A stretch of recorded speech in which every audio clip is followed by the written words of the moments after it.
l'État a toujours pris ses responsabilités par rapport à ses engagements. Mais c'est une question d'impatience de la part de nos collègues.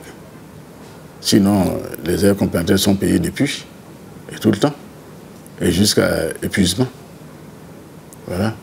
C'était une question de... D'abord, il y a des procédures de traitement de ces dossiers relatifs aux heures complémentaires, qui prend quelquefois du temps lorsqu'il y a beaucoup de choses incongrues là-dedans.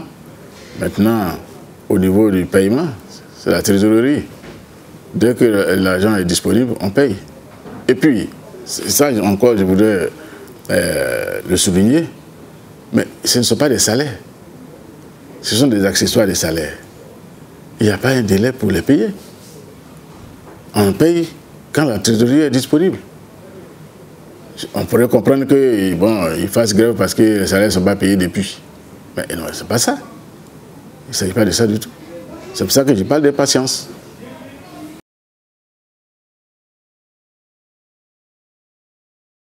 Il n'y a pas de problème d'abord. Et puis s'il en avait un, il ne peut pas être réglé définitivement puisqu'il y a des contraintes de toutes parts. Les dossiers qui nous arrivent ont besoin d'être contrôlés. Et en plus, il y a des règles, choses financières qu'il faut observer aussi. Il y a des UFR des départements aussi qui traînent à nous apporter les dossiers pour traitement. Quand ils ont mis du temps pour eux-mêmes pour nous apporter les dossiers au contrôle, mais il ne faut pas aussi que dès qu'ils ont envoyé le dossier au contrôle, que le lendemain ils demandent qu'on les paye. Ah non.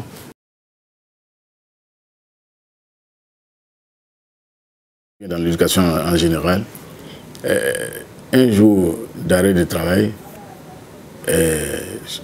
pose des problèmes par rapport au calendrier. C'est ça qui est dommage. Alors nous sommes obligés, en tant que dans l'éducation ou bien dans l'enseignement supérieur, nous sommes obligés de rattraper, de respecter une progression. On est obligé donc, quand on fait un jour de grève, nous sommes obligés à la reprise de rattraper ce jour-là. C'est ça qui est dommageable pour nous tous. Il faut repréciser les choses.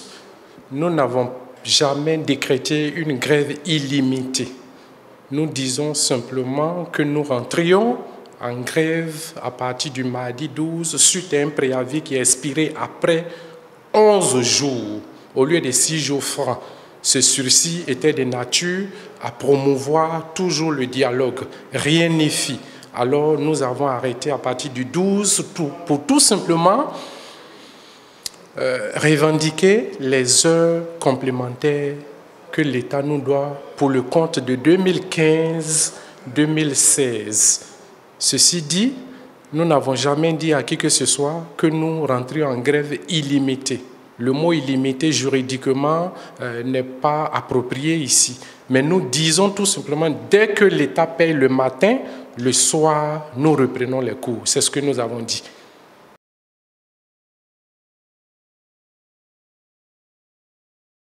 Ce n'est pas l'individu qui dirige. Moi, je suis le secrétaire général, par endroit le porte-parole de cette famille syndicale qu'on appelle la CNEC, la Coordination nationale des enseignants, chercheurs et chercheurs de Côte d'Ivoire.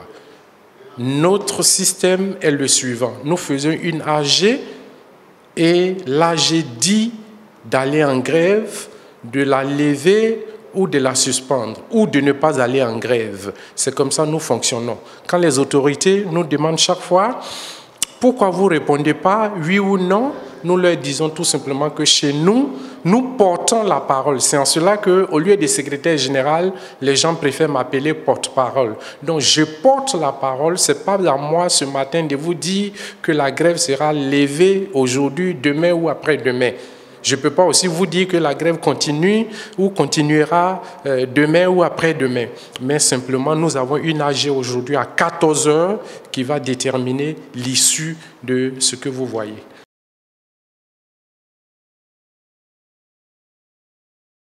Nous avons toujours fait l'effort de montrer notre patriotisme. Nous avons toujours fait l'effort de montrer notre sens du devoir, notre responsabilité. Malheureusement, c'est l'État qui nous met en palabre vis-à-vis de ses autorités. Ceci dit, nous ne pouvons pas vous dire que nous n'avons pas dialogué. Je vous ai tout à l'heure dit qu'il y a eu un sursis, c'est-à-dire un jeudi, le préavis prenait fin.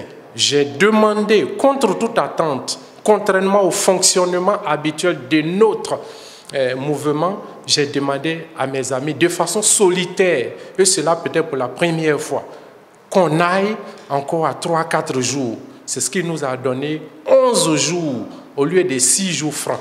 Et donc, si l'autorité n'a pas discuté et trouvé des solutions, de toute façon, ce que nous réclamons est vraiment insignifiant. Et donc, en une journée, la Côte d'Ivoire pouvait payer, si la Côte d'Ivoire trouve prioritaire l'enseignement supérieur.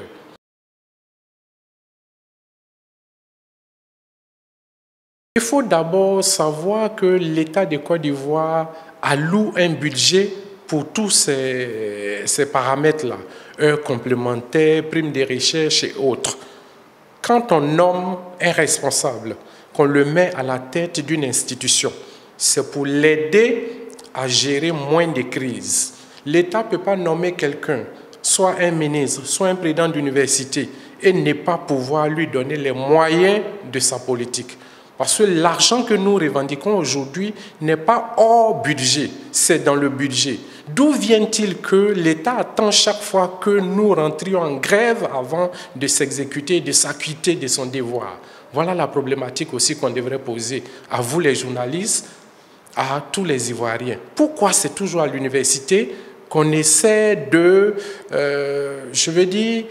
ne pas respecter les engagements de l'État? Voilà pourquoi il y a plein de crises, voilà pourquoi il y a plein de grèves. Sinon, quand nous sortons de nos maisons le matin, nous ne venons pas pour faire une grève.